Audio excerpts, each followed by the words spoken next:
So before we kick off with Blake, who will be running the main side of this webinar, I just wanted to give you guys a brief overview about what OpenAthens101 is and kind of what we envisioned for this webinar series.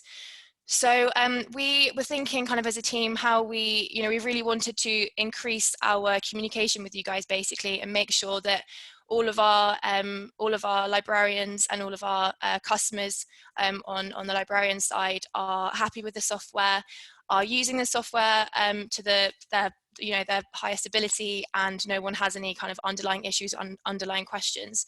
So it's really basically a way to increase our dialogue with you and just check up on you, answer some questions, and yeah, just make sure everyone's okay. But obviously we want the webinar to follow a structure. This isn't just going to be a chat. It's gonna we're going to cover some topics every month, and yeah.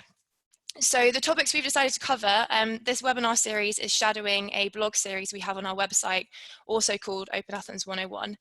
And this blog series is designed to, every 2 weeks, there's a new topic which is covered and explained. And then every 2 weeks, the topics will slightly increase in complexity. It's not that we won't jump to reporting after week 1, but we will cover different features of the software to make sure all of our librarians are using the software to the best of their capability, and the software is also being used to its full potential. So the aim of this webinar is we will follow those blogs and follow the complexity of these webinars will also increase as the months go on. But it also, we want to have a big chunk for answering your questions, not just on the topic of the webinar, but anything that you might have, anything you might have experienced over the past month. And this is a time for you to speak to Blake face to face, or use us as a channel to speak to our development team and our product team. Because I appreciate as the topics get a lot more complicated, I will be rendered completely useless and I will need to pass these on to someone else. So this is summarized on this slide. Make sure you're all confident with the software features, make sure we're listening to you and we have a good dialogue. And also we want you to be up to date with all our planned changes as well. So we have a quick slide at the end that will summarize what our development team are currently doing, and what to kind of see in the future and what's been achieved recently. So that is that. That's me over with my rambling. So I'm going to pass over to Blake now. Blake is now going to talk through the first few topics for us. So Blake, I'm just going to give you control. Nice one. Well, thank you. There we go. No worries, thank you. Good afternoon all. Many thanks for taking the time out of your day to join us on the first webinar as part of this new monthly series. For those that don't know me already, my name is Blake Anderson and I predominantly look after the UK-based customers here. Again, just following on from what Sophie says, during the course of this webinar, we will be demonstrating existing features and newly released functionality in a bid to raise awareness of these features and to just ensure that you're all using the service to its full potential, really. I hear far too often of problems that could have been prevented if the administrator knew that certain features were already available to them. So on this first webinar, I thought it would be worthwhile. Just come out of present mode, there we go. Yeah, so on this first webinar, I thought it'd be worthwhile showing you a couple of ways in which you can simply but significantly improve the user experience. Some of the things I'll be showing you today include, personalizing the authentication point, enabling email address logins, and the account preference settings. What's going on with the slides? And the account preference settings. I'll also be explaining some of the work that we've been doing recently and the work that's currently in progress. And again, during each webinar, you'll have the opportunity to request for a feature or a topic to be discussed in a future webinar. And this, this could be a range of topics. So please feel free to pop your questions or potential subjects in the chat box at the bottom.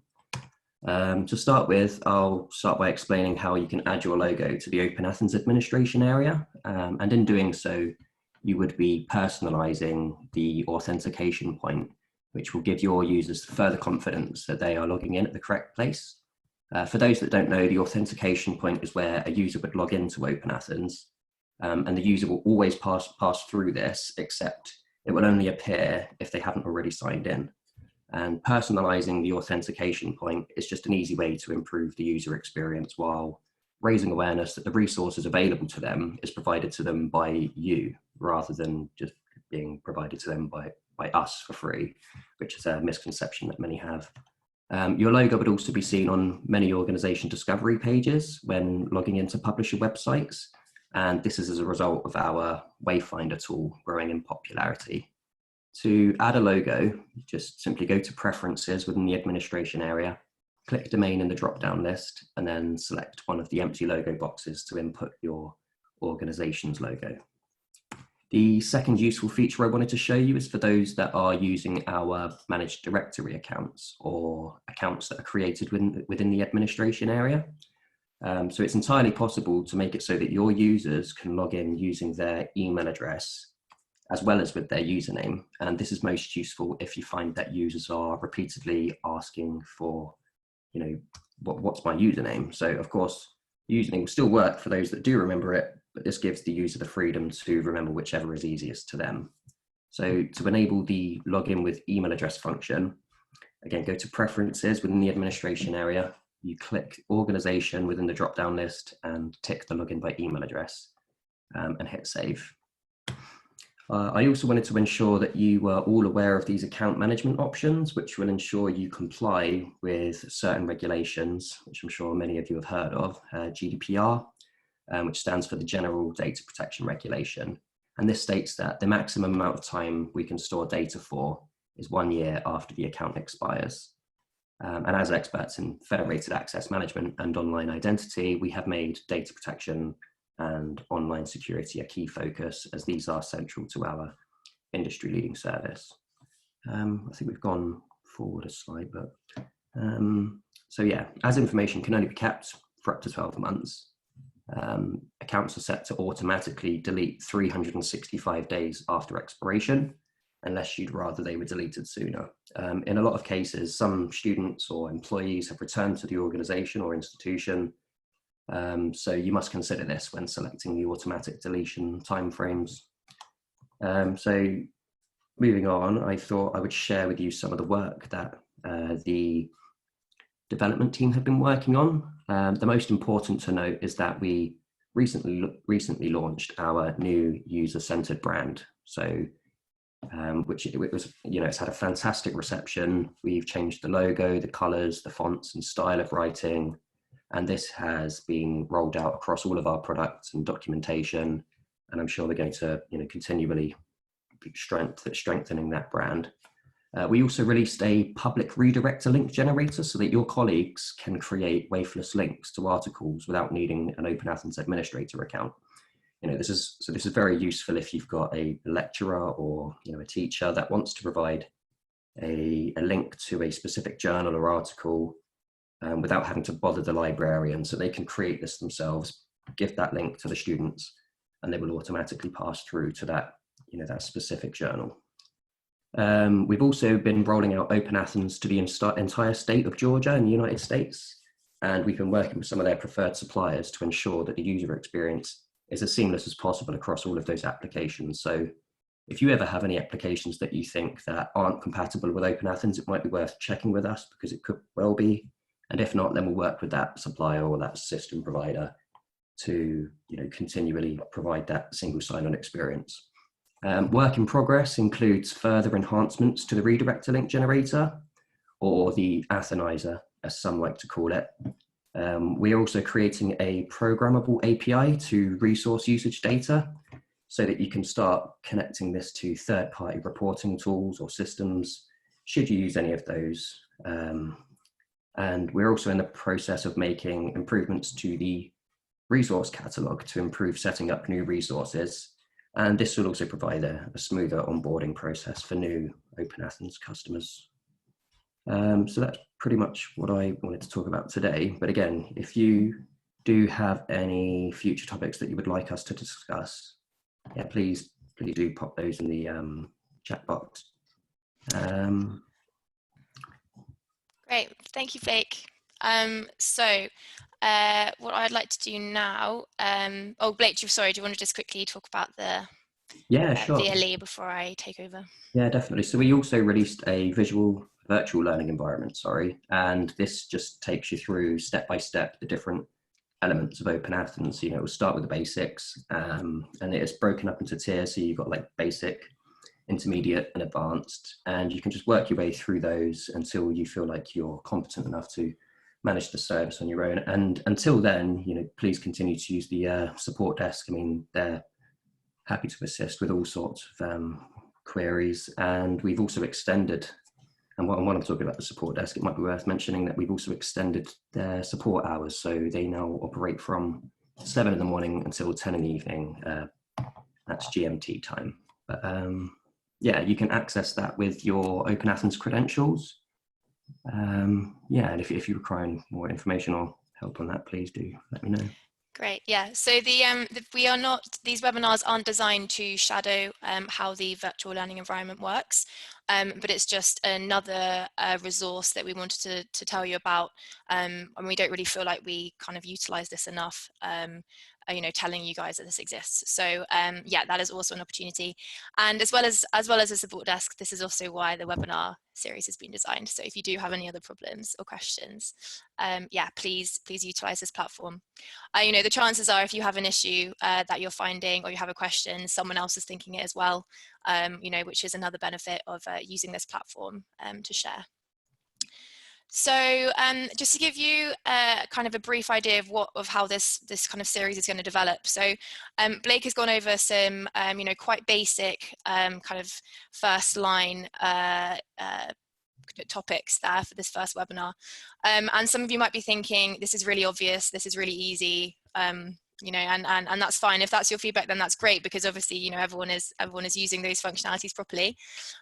But the complexity and the topics that we cover will start to kind of, you know, will change as this webinar series goes along. So loosely following the blogs from Andy, who's uploading the OpenAthens101 blogs to our website. Next month, we want to touch on the schema editor, forwarding users after activation, and local directory connections, and any suggestions that you guys might have for us for topics to cover. One of which we've already had from Gabrielle, who said managing connections, so thank you very much for that. That is duly noted. And in March, we'll head on to discovery hints, redirector links, redirector bypass zones, all of that good stuff. And then anything that we take from February that we'd like to concentrate on. And then, yes, that's kind of hopefully gives you a better idea of how these are gonna go. And as we kind of feedback as well to Andy on how everyone's finding these topics, we can either say, please get more complicated more quickly, or please slow down, or whatever. It's really whatever's best for you guys. So does anyone have any questions about the topics that we've gone over, that Blake has gone over today, or anything in general that they'd like to take the time to ask Blake now whilst we have him on this webinar? If anyone would like to either kind of raise their, as I said earlier, raise their virtual hand on the webinar chat, or if they'd like to use the question and answer box. You can use the chat as well, but the Q&A will record, and we can download as a report, so we can make sure we have everything filed in one place. But whatever is easiest, please let us know now. We'll give you all a minute or so to think about it, or to answer. If no one has any questions, then we will move on, but we'll give you guys a little bit of time.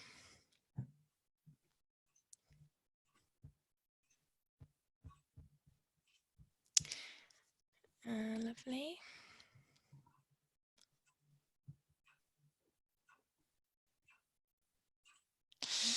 Okay, so we've got a good question here, or good suggestion.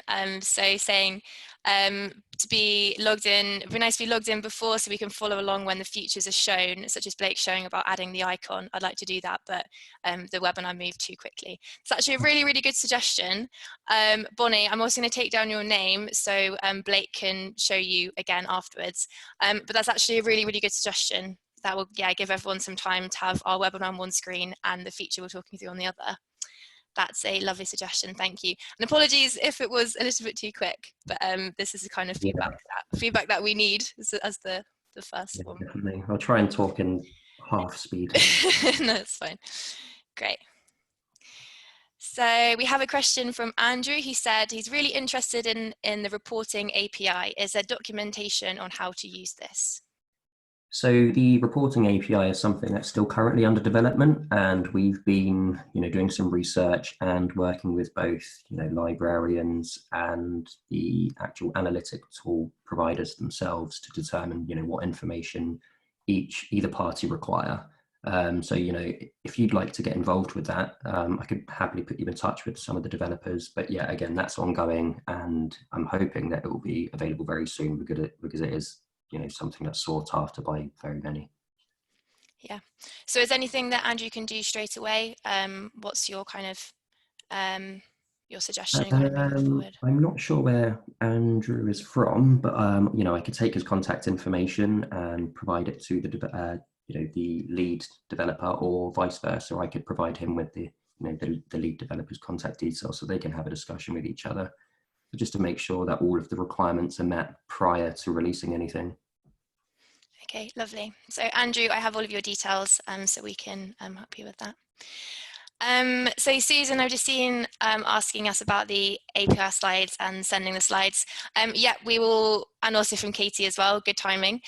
All these slides will be available also as well as the recording as well, but we'll make sure you have everything that Blake has spoken about. And remember as well, all of the topics that have just been spoken about are also on our website as the blogs as well. For if all else fails, but yeah, we'll make sure that you have everything here. So we have another future topic suggestion from Linda, who said, can you go over the specifics of statistics and reporting, including examples of what would be counted as a use? And I can say that is definitely going to be a topic. I'm sure Blake can echo that. It will be, yeah, for sure. Yeah, I think we might even bring that forward to next month if that's something that you'd like to see sooner rather than later, Linda. Yeah. No problem. So reporting next month. Awesome. So I also have another question, which is about how to use resource usage stats and how this can be best used, Blake. Okay, so everybody uses their usage statistics differently, but there have been use cases, particularly in America, where they've managed to do a comparison between library resource usage and the results that their students achieved, and they were able to correlate that those that had a high, they were using the library resources more often, they achieved better results. So they were able to then go to management and say, we would like a better budget to have more future projects within the library. And I think that was granted as a result of them being able to prove that, again, those who used library resources more achieved better results. And on the other end of the scale, you can determine who's not using the resources, and you could politely talk to them and just engage with them and encourage them to use those resources more. So not only are you able to see who your super users are, but you're able to see those who haven't used the resources at all and encourage them to then, go and do their homework. Yeah, lovely. We have a question here from Julie, who said, we are fairly new to OpenAthens. We've recently added a new subscription. How do we add it to OpenAthens authentication? Sure. So this is where Bonnie's right, and it would have been great to have a side by side. Yeah, Bonnie, that's a suggestion of the webinar. We didn't think of that, so that's definitely going to happen next month. To do that, so within the administration area, you go to resources, the drop-down list. You click resource catalog, and then you search for the name of the resource. I'm fairly certain that it will be there available already as either a federated resource or a proxied resource, and simply allocate it, and then to select which permission set you want to assign that resource to. If you struggle, again, please do contact the support desk, and they are on hand to support with anything, or you can come to me directly as well. Yeah, I think for Julie, because it's quite hard to to do what, yeah, as someone was saying, especially if he's not logged in. Julie, we will pass you straight over to Blake to help with that after this, just to make sure you definitely get it right. And yes, I hope that's okay. Awesome, thank you. So that is, we seem to kind of stopped with the questions. I just want to say, sorry, this is we haven't even finished the slides yet, but thank you so much for everyone for participating. Blake and I were both really nervous that this wasn't going to work, and it seems to have been received really well, and people are getting involved. So we're so happy that there was obviously a need for this, and you guys can find use in this series. So a sappy moment for me, but we will move swiftly on. And please do keep those suggestions coming as well. Yes, please keep them coming in. Yeah.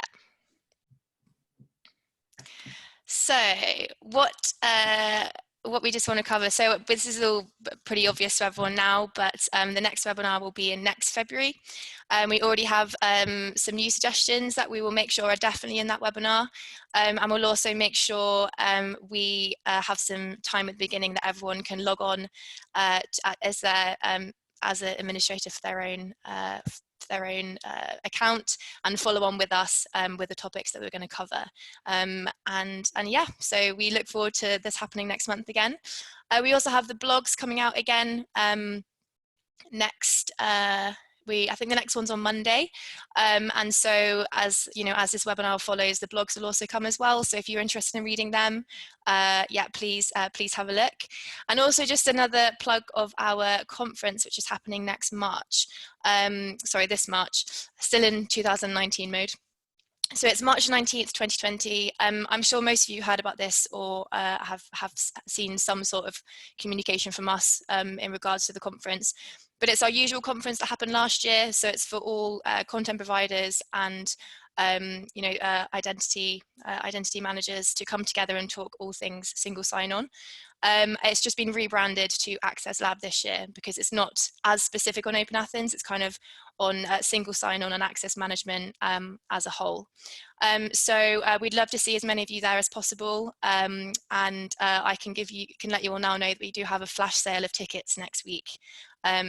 So yeah, it's 25% off the ticket sale as we're celebrating our 25th birthday this year.